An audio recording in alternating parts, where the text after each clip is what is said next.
And so after that day, Jeff, you put together a report. Chaz, you gave testimony. What was the response from, let's say, upper management?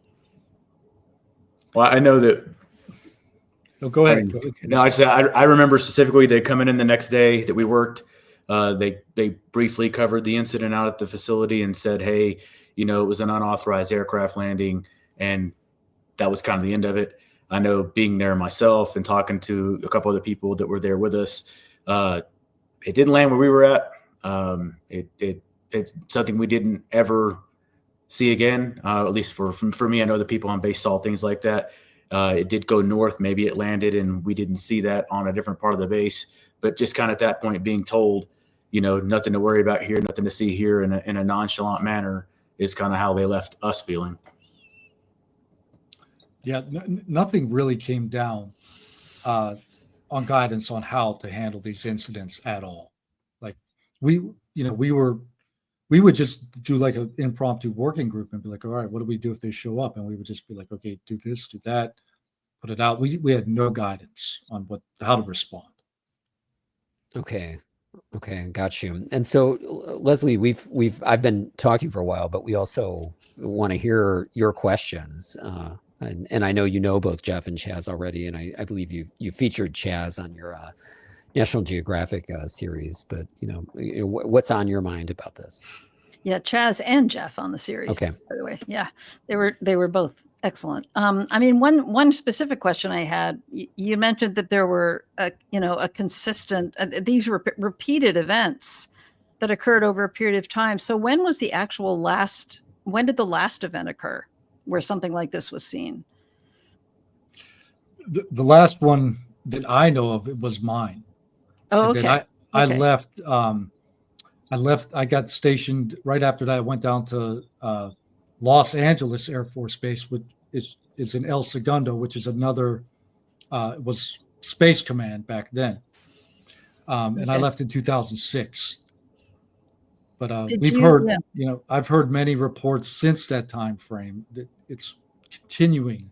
That's what I'm wondering about. Yeah, like how much is it continuing, and how much do we know about what's continuing, or how much do we not know about it? I don't know if you guys have any insights into that.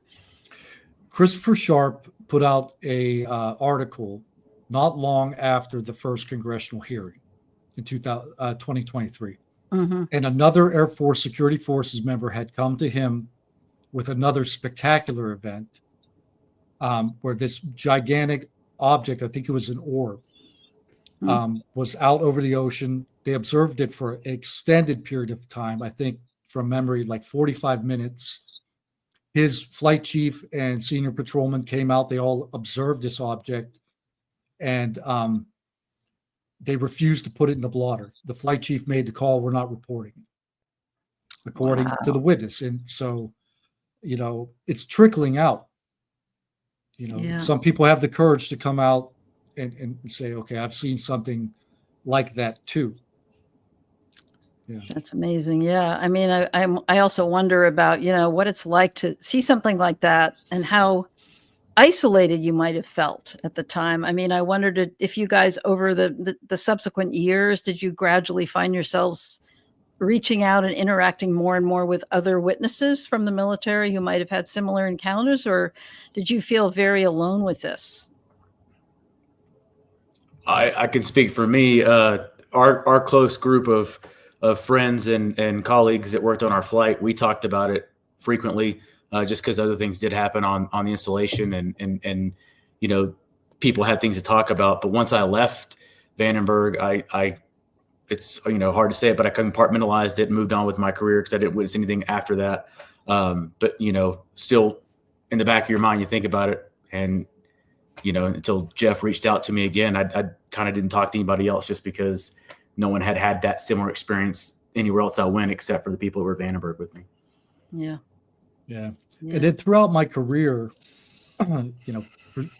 actually preceding the Vandenberg events, I had already ran into multiple people that had experiences like that. Oh, you have? And some of those cases we're still working on. So I was already aware, from close friends that had told me in confidence, like, hey, I saw something really weird on duty. And then the Vandenberg incursions happened. Hmm. And, while they were occurring, it was easy to process because we were all together. And then, like Chaz said, after we all separated and went on our different paths, then, I didn't have anybody close to talk with it, Right. about it with. And then I kind of compartmentalized it, and, you just get back to life, but it's always nagging at you. It never quite goes away. And fortunately for me, me and another witness, our other friend, Brandon Cornwell, did stay in contact. And every once a year, we would call each other, usually around the holidays. We'd catch up on life and family. And it'd be like, hey, man, you remember the UFO?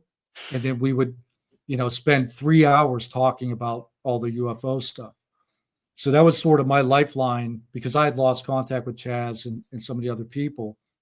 But Brandon still was in contact with some of them. And so we had a loose network. But it was like a sanity check. Every 1 or 2 years, I would call, get a hold of one of these guys and be like, are we crazy? Did that happen? And then we would go through the whole thing. Right. So then, having spoken it in front of Congress must have really changed all of that pretty dramatically for you. Yeah.